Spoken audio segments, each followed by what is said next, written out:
Welcome back to the Burgundy and Gold Blitz. We don't get to choose what the final score is going to be and the reactions to the night. So it's not always going to be like last week where we got the W on the Thursday night game. Going into this game, if you ask me preseason, what I thought were some, you do the preseason going through the schedules and you're like, okay, there's a good chance we could have a W there. That's going to be a 50-50 game. And then you have this is going to be a good chance we're going to experience the L along the way. Well, that was my preseason analysis of going into Buffalo week 3. Little did I realize it'd be 21-43 and no longer, let's get this out there very early, no longer can we ever use the phrase top rated defenses. That was 2020. We are now fully into 2021. The month is about to cross into October. And that's all I have to say about that. Phil, go ahead and just give us your initial reactions, and we'll just get right into this good stuff. Well, I too predicted this game could be a blowout, and I was right. So, yay for me. Won a little bit of cash, allegedly, on this one because I did go with the boys from up north. I honestly have nothing good to say about anything or anyone associated with Washington this week. Even though I am a fan, it was brutal. It was a brutal watch. It was a brutal performance. Nothing, absolutely nothing was good. The only guy I could say that even gave – there are two guys, one on offense, McLaurin, and on defense, Jamin Davis probably played about 15 plays. And he was the only one making plays out there. Everybody else, it's bad. Bad coaching, bad play. Everything's bad. I'm glad you brought up Jamin Davis. Let me get a thesaurus and come out with new words for bad. Atrocious. I'm glad you brought up Jamin Davis because I actually was impressed with his play as well. So maybe we'll try to focus on the positives because otherwise we need about a 2-hour real tape to go over everything we saw, what our viewpoint of the word wrong was. But, and then make sure that you put the suicide prevention hotline at the bottom of this video because any Redskin fan is going to need it. In other words, it's not 1-800-call Tantor because he'll kick your leg off, kick you off that bridge. That's right. It was not good, folks. Listen, I know the wind was a factor on a couple of plays. One of the positive wind factors was actually the kickoff that we might be the newest version of an onside kick. Hey, ball bouncing our way. It helps if the receiver quits on a play. Well, I mean, did he think it was a punt and just going to let it roll to the stop? I mean, come on. That was a big mental error on Buffalo's part. I honestly think he thought the ball was going to bounce towards him and not bounce backwards. Oh, he thought wrong. Well, yeah. Regardless, Washington has fallen to 1-2, where Buffalo was by far clearly the better of the teams. Taylor Heinicke, listen, we're all big fans of Taylor Heinicke on this station, but he was clearly the second best quarterback on the field today. Josh Allen, congratulations. I think when the game was playing, he had 5 before the bus got transported to Washington to get back onto the airport. I think he threw for a 6th. And then Phil, if I got your text message and read right, he threw a 7th while they were in flight back to Washington. Is that correct? Yeah, sounds about right.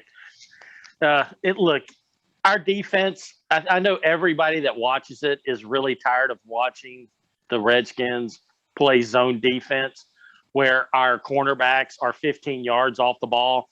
I mean, what is it, 3rd and 2, and our cornerbacks are 11 yards off the receivers. The linebackers aren't dropping in their zones. I mean, look, I don't know of any NFL quarterback, maybe Justin Fields for the Bears, but besides him, any NFL quarterback can pick apart our defense. All right, Buffalo went 9 of 15 on 3rd down. Alabama would have beaten us with that type of mark. Or in comparison, yep. Washington was 2 for 11 on 3rd down. And some of those 3rd downs, it wasn't like 3rd and 2, it was like 3rd and 15, and they get 21. Mm-hmm. Same old show. I mean, it's been like this for 3 straight weeks, and we're just going to listen to a Ron Rivera press conference on Monday or Tuesday that he comes out and says, oh, we just got some missed assignments. Everybody needs to do their job. No, that's not it. Their entire defensive scheme sucks. It doesn't fit the players or the game. And then on the flip side, guess who the team's leading rusher was for Washington? It's got to be McKessick. No, Heineke, 21 yards. That fits. So, and he took a beating on some of those runs too. Some poor decision making. I'm a big fan, but come on, dude. Late to the outside. Guys, Buffalo had no respect for our offense at all. They were jumping all the routes. It was brutal. But I thought McLaurin competed. If we want to stick to positives, McLaurin competed. He played hard. He had some good ones. That screen pass that we completed for the touchdown that went 73 yards was nice. I thought the guys played hard. They just didn't play well. I mean, Heineke didn't have any help out there. I counted 6 drop passes. Quite frankly, number 2 would find a spot on the end of my bench. Well, and I'll go one step further. And on some of the passes, and I was just trying to look up the stats while you were talking so you wouldn't see me on camera looking through my phone. I'm trying to find total penalties because on some of those completions, they were called back and they were converted from like a third down to a third and long, and then it would be just a dump off or, you know, a give up play. And that affects your team as well when you're having penalties in general, but worst case, untimely penalties, like when you convert on a third down. So that's another factor as well, unfortunately, that Washington's going to have to figure out ways to clean up immediately. All we can say is that it was a terrible game. It was a terrible game plan. It was terrible execution. And I think it was terrible in-game adjustments. Only thing I'm glad about with the whole game, believe it or not, is that they didn't pull Heineke.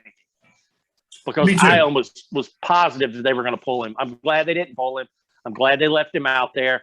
I didn't think he was the worst player out there. Yeah, he made some dumb, boneheaded decisions, but it doesn't help that your tight end's dropping balls that's supposed to be an all-star. It doesn't help that every wide receiver not named McLaurin is dropping balls. It doesn't help that your check down running back is dropping balls, and your offensive line is giving lookout blocks where you're running around all over the place. None of that stuff is good for a young quarterback or any quarterback, in my manner. But do you know what's good for a young quarterback after a game like Buffalo? Their schedule, because they go to Atlanta next week. Falcons suck. So, but they did beat the Giants just like we did on the last-second field goal. But the Falcons suck. But I can tell you this right now. The Falcons are saying, hey, Washington is our get-well game. We're homecoming. They're looking forward to it. We're the 1AA Central Massachusetts school that's coming in for homecoming. And that's what they're expecting. They're expecting a team that got beat by 22 points, and it wasn't even that close. And they're waiting to feast. Well, I'm going to call out because these are professional athletes, and we're allowed to call out professional athletes. I'll try to go nice we are. On college athletes. There's 4 players I'm calling out. The starting 4 defensive linemen for Washington. And all I'm going to say is this phrase, where are you at? Well, okay. Add on to that, every week I say the same things about the linebackers. With the exception of Jamin Davis, we do not have an NFL linebacker on the team. Take that for what it's worth. And then a guy that we're paying big money to, Kendall Fuller, holy crap, dude. How many highlights for the other team are you going to be on chasing a guy down the field? Okay? I would have some damn pride, man. I would start doing something because right now you are a joke. Give your paycheck up because you are getting burned every single stinking play.